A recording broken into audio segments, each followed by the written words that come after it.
Welcome back in. We are partnered with Stare Down Sports, Stare Down Greatness. And man, February 20th.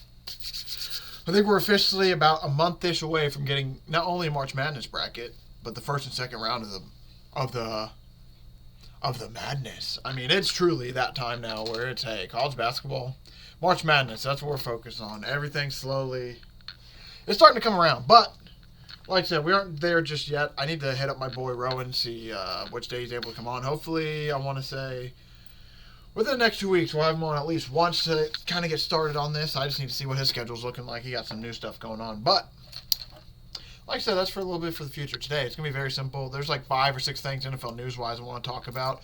We'll kind of bring it up. And then just like I said, talk about that a little bit. And then we're going to talk about the number 1 overall draft pick and basically my opinion of who I think it's going to be as of this point right here, right now. Not too crazy of an episode today. It'll be a small, little quiet one. There's not a lot of news that's popped off over the last few days as we prepare for March 1st, which is when people get signed to the franchise tag. I think there's some other stuff going on as well. But basically, March 1st is our first big next NFL date. So basically, until then, we're kind of just kind of paddling in the water, seeing, I forgot to change that. Which team is doing what?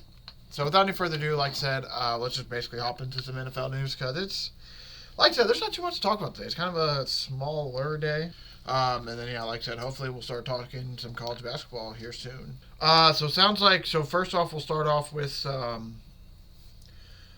guess we should start out with the Jamar Chase news because this isn't, I guess, like officially official.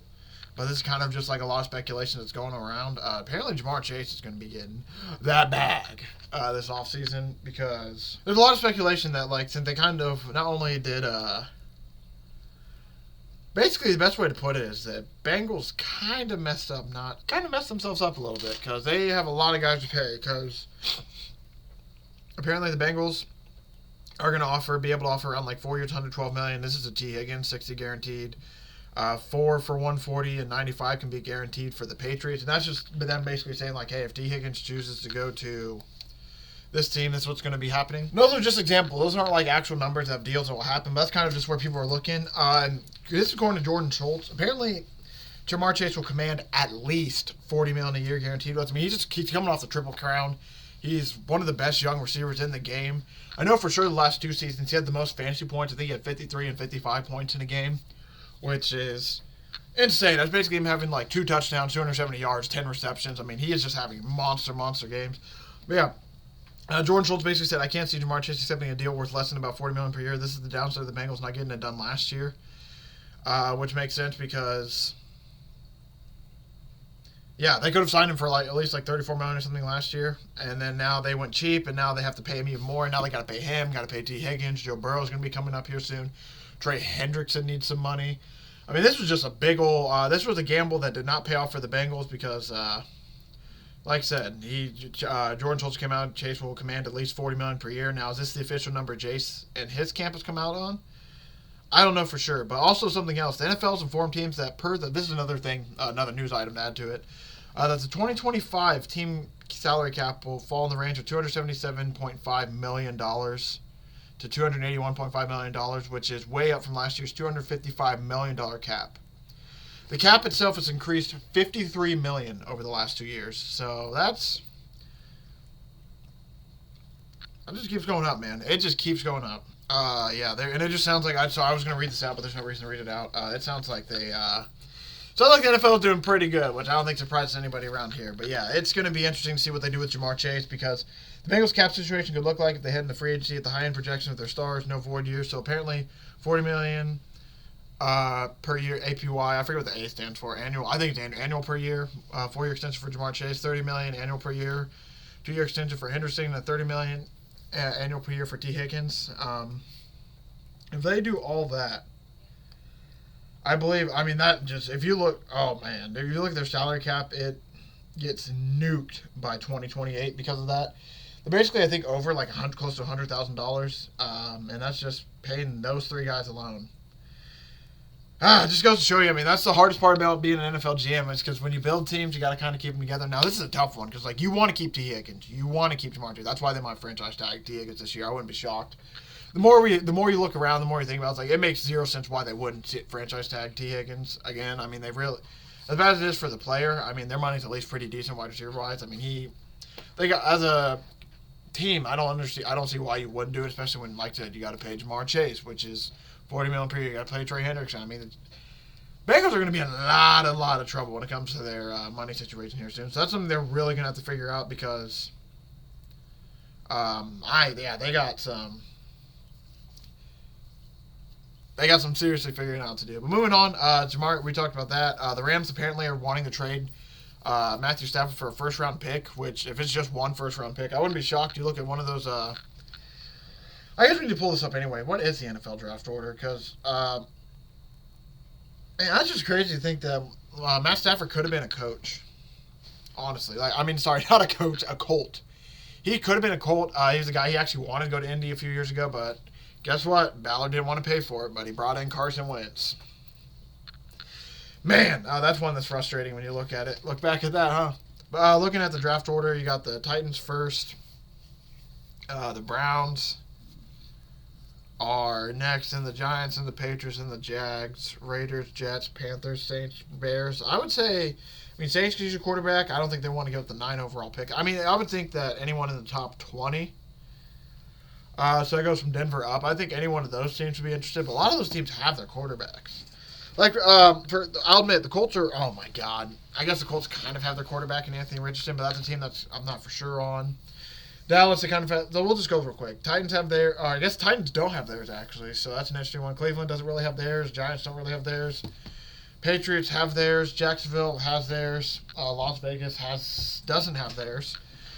Jets don't have theirs. Panthers don't have theirs. Or I guess they do. Sorry, they have Bryce Young. Panthers do have theirs. I think we talked about Carolina. The Saints don't have theirs. Bears have theirs. San Fran, I guess, has theirs. Because I don't know what they're doing. I'm assuming they want to keep Purdy around, so they have theirs. Dallas has theirs. Dolphins have theirs. Colts, I guess, have theirs. And Falcons might have theirs. Cardinals do. Bengals do. There's a lot of these teams that... So looking at it, there are a good amount of these teams that have their quarterbacks. It'll be interesting to see who would be willing to give up a number one pick for. That's Stafford, who's shown that he can still have some football left in him. He had a pretty good season last year, and they were really close to. They should have had. They could have maybe beat the Eagles. They were a few plays away in that game, and they looked a lot better than some other teams look. So that's going to be interesting. 31 NFL teams have their GM, except for the Jaguars, which they're still kind of trying to figure out, I think, and nail down who they want. We talked about it, I think, Tuesday. They have 5 names. They're just deciding between the 5. And then Kellen Moore is expected to be hired. Brandon Staley as the Saints DC. I don't know how much of a move that's going to be. Last time we remember, really, Brandon Staley fully was Chargers head coach. That's kind of how I remember him last. I forget where he stepped away to, but he's a coach for, I want to say maybe 49ers. He helped them out a little bit, but not a good sign if you believe in, superstition and all that. If you look lately, don't know how true this was last season because, like I said, I kind of forget where Brandon Staley's been. But every team he's kind of been on has not had the best defensive luck, or they've had some really, really bad luck. And it's just not been something that's not been good, to say the least. It's literally wherever he's been. So he was with the 49ers last year, and we saw how their luck went. He joined the 49ers. He was the Chargers for 3 seasons.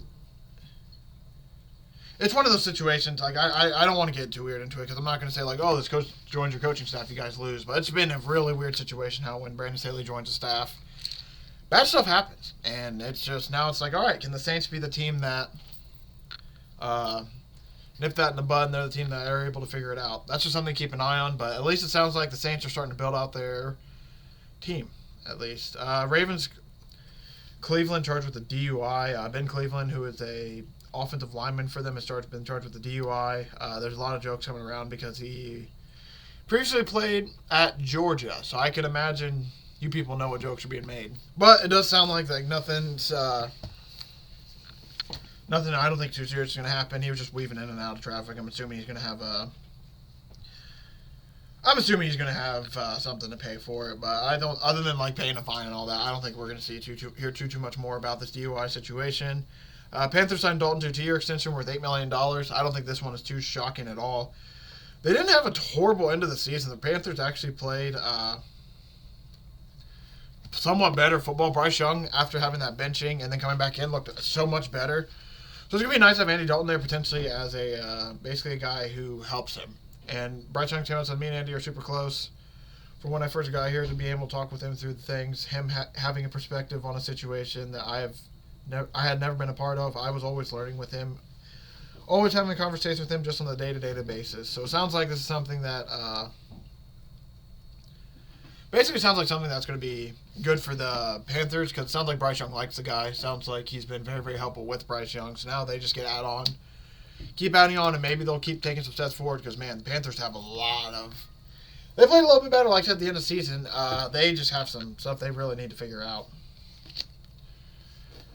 And then, so, Texans, Mixon apparently won't appeal the fine that he received. Or no, he wins the appeal he received after the Chiefs loss, which, if you don't remember, apparently the NFL came out. They said, I find that you did not necessarily... Oh, okay, so this is the appeals officer. That's what he came out and said. I find that you did not necessarily publicly criticize the officials. Because remember, Mixon, he said basically similar comments. Somebody was critical of the refs, and then he basically agreed with it by saying, like, everybody knows how it is playing up here. You can never leave it into the refs' hands, Mixon said. After the lost Chiefs, the whole world sees it, man. What it is when it comes down to it, you can never leave it into the refs' hands. Which, I mean, makes sense. If you come out and say that, I mean, I feel like that's very straightforward. That's just football in general. Like, you can't ever leave it in the refs' hands. If you leave it in the refs' hands, then that's when a lot of bad stuff can happen. Like, just make it no doubt. Make it no doubt. Like the Eagles in the Super Bowl.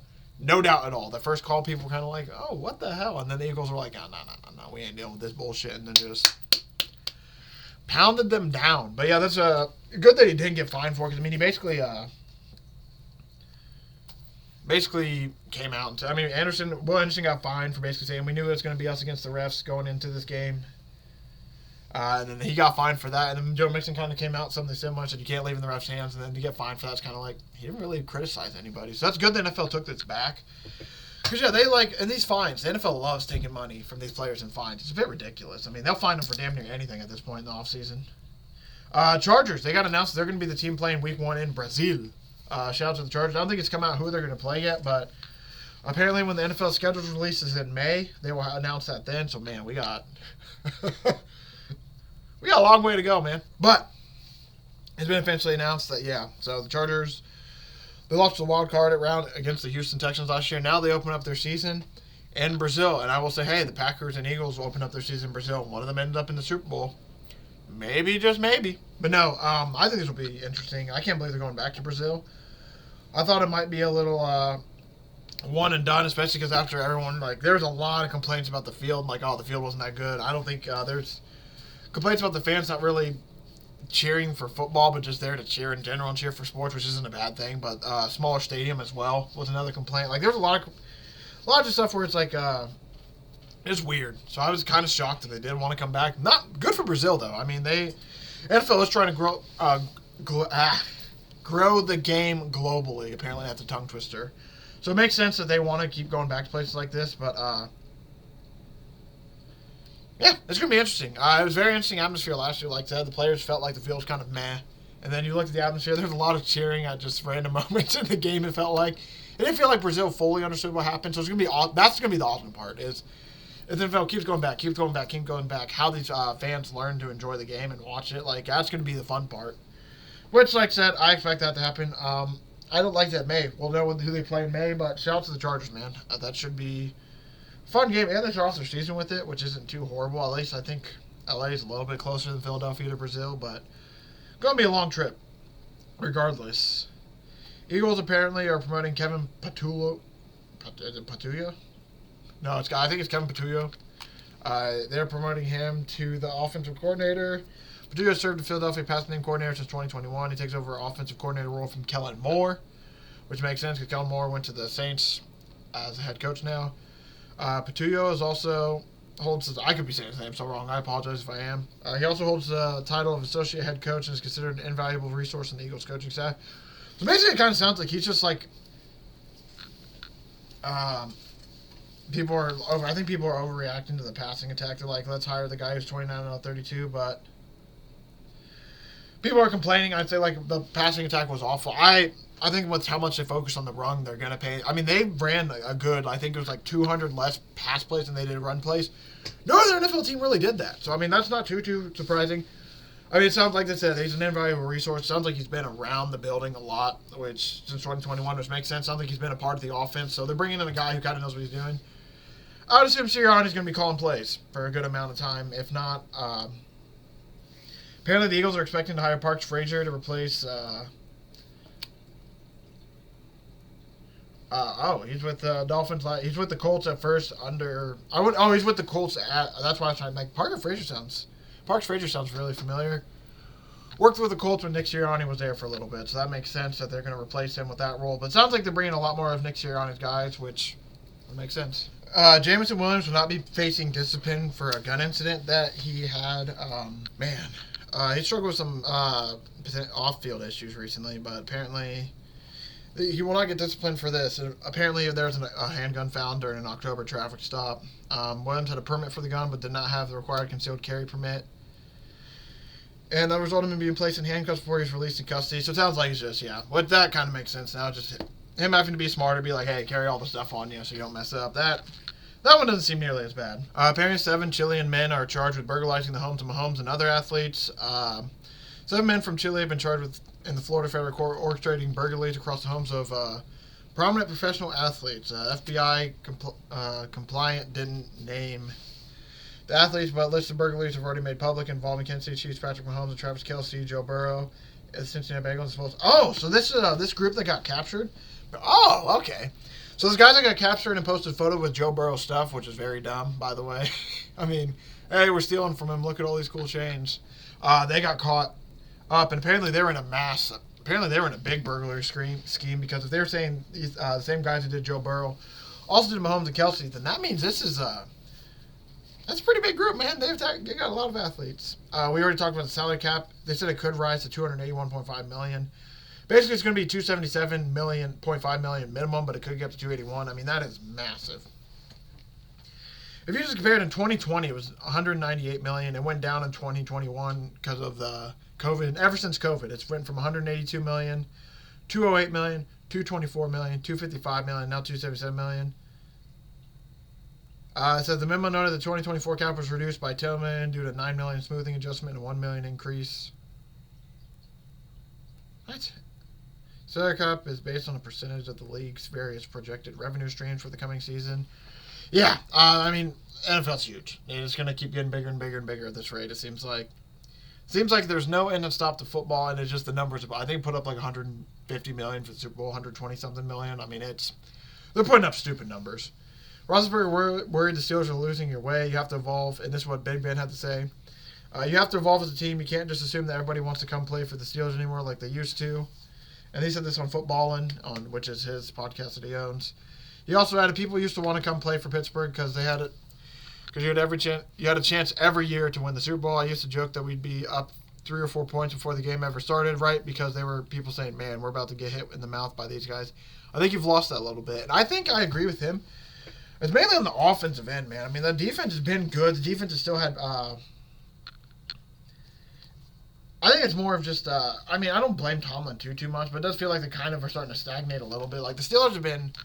Let's be honest, they've been the same team since like 2019 at this point. Ever since Big Ben's been gone, so I think about 2020, 2021 maybe. So ever since Big Ben left, I mean, they're basically a team that struggles on offense, is able to run the ball a little bit, then can occasionally get some points on offense, but it's like, hey, defense bails out, hey, defense bails out, hey, defense bails out.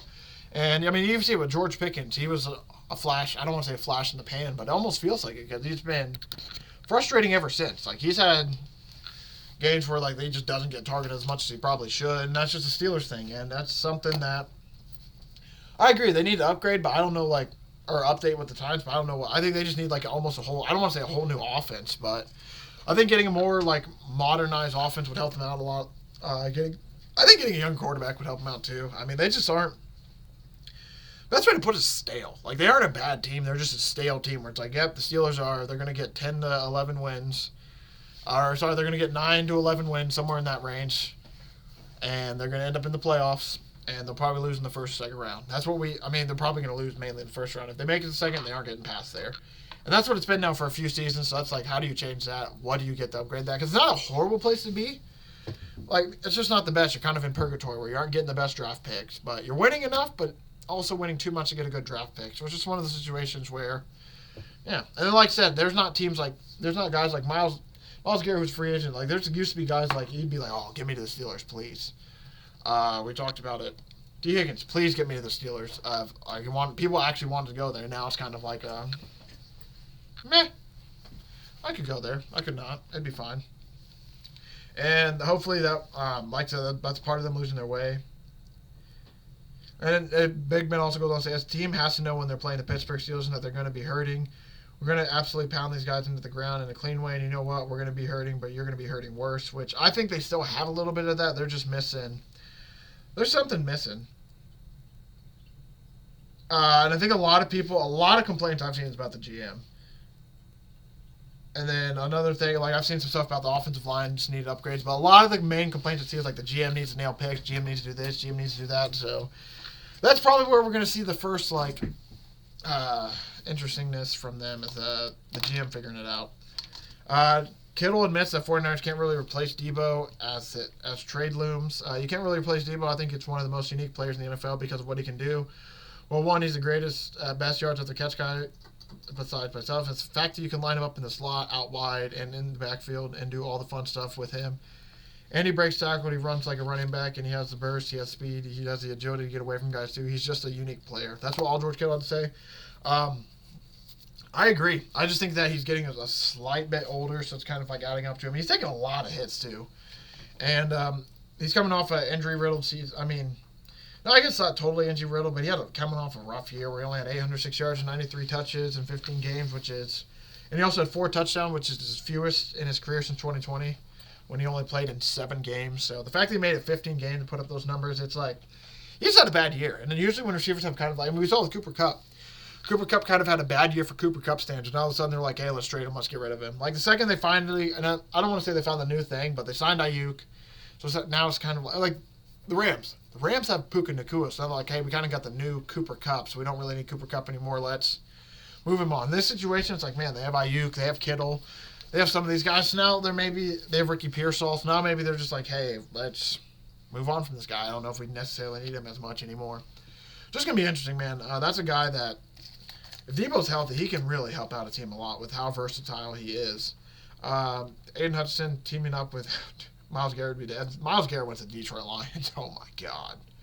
That would be insane. That's probably something else we need to talk about this offseason. What's going to happen with Myles Garrett? That might be one of the things we talk about one of these offseason days is Myles Garrett. What's up with that? And then the final thing for the news. Texas GM, doors always open for Diggs to return. He's like, we have a good relationship with Steph and his representation. General Manager Nick Caserio said on Wednesday on Sports Radio 610s. We enjoyed having Steph in the building, so the door is always open. A number of players have expressed sentiments and interest potentially returning to our team next season. Whenever we rule anything out, we're going to be open-minded. I would assume they at least bring him back for one season. The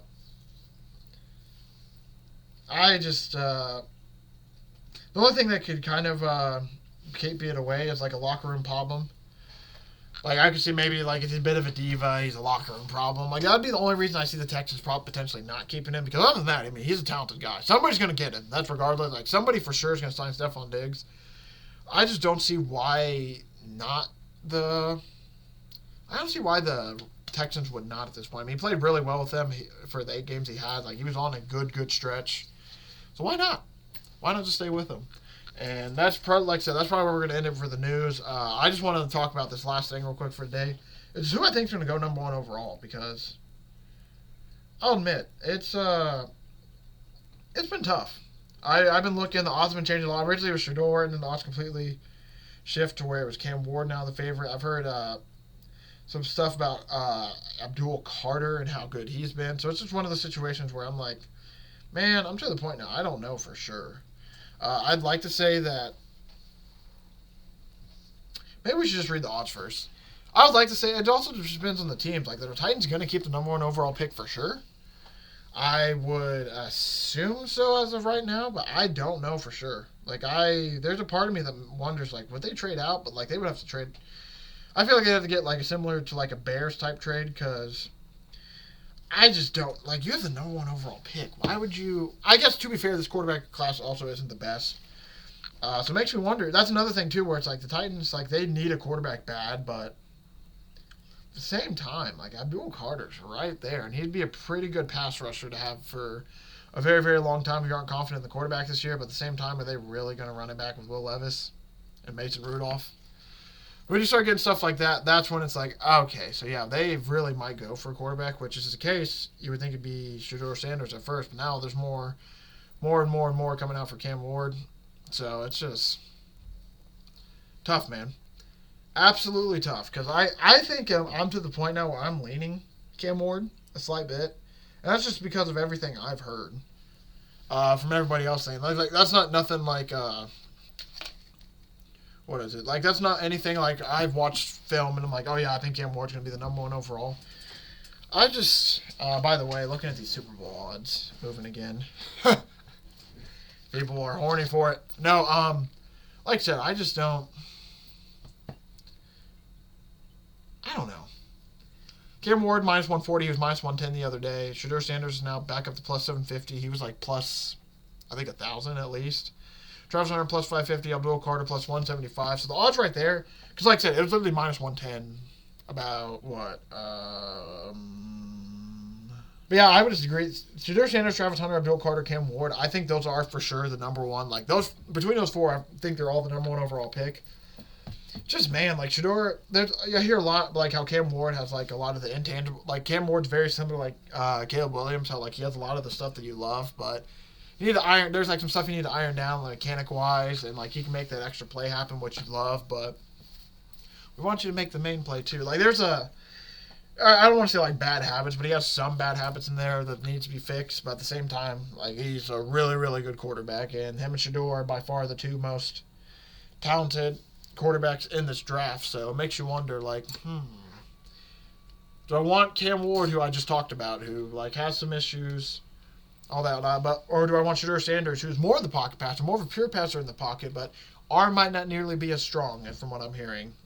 He's taken a lot. He took a lot of hits in college from holding onto the ball too long. That's another thing. It's like, hey, he likes to make plays. He tries to make the plays, but sometimes just throw it away. You don't need to hold on to it, take a massive hit. He ran backwards a lot in college because his offensive line, like I said, was the issues. But those are all like bad habits you don't really want him to have. And then Travis Hunter, I think he's going to get drafted as I forget what people said. I think a lot of people want to draft him as a wide receiver and then play him in corner in some spots. I can't remember if it's that or if it's vice versa, where they want to draft him at the corner. And then occasionally, I think it was like kind of I think it was actually that, where they want to draft him as corner, but then occasionally throw him in as like a wide receiver 2, wide receiver 3, depending on the team he is. Which, I mean, we know Travis Hunter won the Heisman, one of the best dual athletes in college football history. Some of the stuff he did, like, we're probably never going to see for, I don't want to say never going to see, but we are going to see it for a long, long time, it feels like, because, I mean, he truly was special. I know Colorado didn't have the best of seasons, but would have been way worse if they didn't have Travis Hunter or Shedeur Sanders, but I mean, Travis Hunter was special. And then you have Abdul Carter, who is arguably the best pass rusher of the class. People are saying he's going to be like a perennial Pro Bowler, All-Pro type guy, where if he's able to figure it out, like, I don't want to say like similar to Micah Parsons, but I think a lot of people are kind of, which is the Penn State thing, but a lot of people are kind of comparing it to that, where it's like, hey, he has the potential to like wreck the game, and if he's able to figure it out early, like he's going to be a problem. And the thing is like he has a lot of the stuff you don't need to teach, like strength, size, speed, pass rush moves. Like there's a lot of stuff you don't have to teach. You just got to iron down some of the other stuff. I don't know how well he is in the run game. I have to check film on that, but there's a lot of stuff where you just got to iron it out, fix it a little bit. But for the most part, I mean, you're looking at, like I said, one of the best, not only pass rushers, but probably defensive linemen in the draft. Like this guy. You guys truly going to be special, and like I said, we're looking at the top 3 teams. It's Tennessee Titans, Cleveland Browns, New York Giants. All need quarterbacks, and then the Raiders need a quarterback at 6, but 4 or 5 don't need quarterbacks. So if you have to assume 1, 2, 3, there's going to be a quarterback going in there. Somebody going to trade. That's the only thing is who's going to trade up, who's going to move around, because that could change up a lot. But based off my assumption, if Tennessee stays as the number 1 overall pick, I think it's because, like, for example, if the Patriots move up to number 1, it's probably going to be Travis Hunter or Abdul Carter. If Jacksonville moves up, probably very similar. I mean, there's a lot of teams where it's like they could be like, hey, like I said, it's not the best quarterback draft-wise, so they might almost want... Like, I almost wouldn't be shocked with Tennessee, like, if they found a good veteran, like, for... Don't think this is going to happen, but for example, say they just say, screw it, and they're like, hey, we'll get Aaron Rodgers for, like, a year or two, have him groom... I don't want to say groom, but they draft a young guy later on, like, maybe one of these other... Like, for example, Will Howard. We'll just do that. Maybe they draft, so... Let's just say the Titans draft Abdul Carter. They draft Abdul Carter number 1 overall, and then they draft Will Howard in the 4th round, 3rd round, somewhere later, and then they sign a veteran like Aaron Rodgers. Like, that's a situation where it's like, okay, I can see that, but they already have like an outside quarterback plan. They kind of banked on like, hey, we'll draft somebody later, and then we'll have him like groomed under one of these veterans who kind of been around the game. Like, that's a situation where I could see it being like, okay, maybe it's not a quarterback, but it's hard, man. Like, especially with how many, like, especially in the top, like, what? Out of the top 10, I would say 1, 2, 3, 5 of the top 10 teams need quarterbacks. So, I mean, and there's only, like, people are saying there's only 2 good, amazing quarterbacks in this draft. Obviously, it's how it goes. They say it starts off with a certain number, and then a few years later you look, and then this guy's like Brock Purdy, who's like, he's drafted last, and he's better than a lot of quarterbacks. Like Trey Lance, drafted 3 overall. Brock Purdy drafted last. Trey Lance basically hasn't played an NFL snap in meaningful time. Brock Purdy has been to Super Bowls. Like, that's the fun part about drafting quarterbacks is we really don't know. So it's going to be, like I said, number 1 overall if I had to pick. As of right now, it's between Cam Ward and Shedeur Sanders. I'm going to lean Cam Ward just because I need to do some more tea leaves, though, like I said, to see if the Titans are more of a Cam Ward or Shedeur guy. But the fact that Cam Ward's now shot up to minus 140, it feels like a lot more people are like, all right, this is the number 1 quarterback. Like I said, though, I think Shedeur's going to go top 10. Travis Hunter's going to go top 10. Abdul Carter's going to go top 10, and Cam Ward for sure. Hell, I think most of these guys might even go top 5. Like, this might be the first...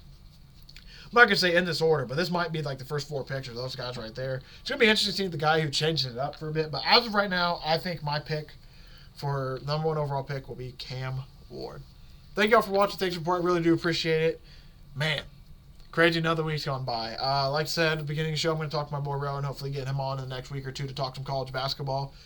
Maybe just give us like, hey, these are some dogs that we like going into the tournament. These are teams to watch for going into the tournament. Some situations like that.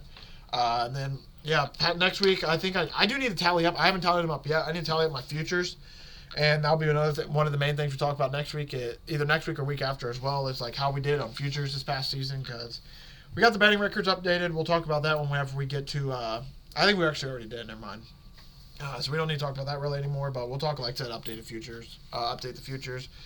Kind of see what we talk there, and then eventually one of these times, we're going to have to, eventually one of these weeks here soon, we're going to have to we're going to have to look through some futures, man, because they got like quarterbacks throw for 4,000 yards for 35 passing touchdowns for 30 touchdowns. Like, they have some stuff up. So we'll eventually have to start taking some peeks at futures, because I want to get futures out earlier this season. I want to try to get them, like, this whole offseason. I basically want to almost give out, like, a future a week, damn near. Obviously, it's not going to happen till, like, I would say, like, May for sure. May is probably going to be, like, May, June, July. Yeah, so I'll give us, like, May, June, July, around that range. I'm for sure going to give out a future week. Like, all right, this is my favorite future of the week. Like, JC's future of the week. That's a series that I think for sure is going to be happening.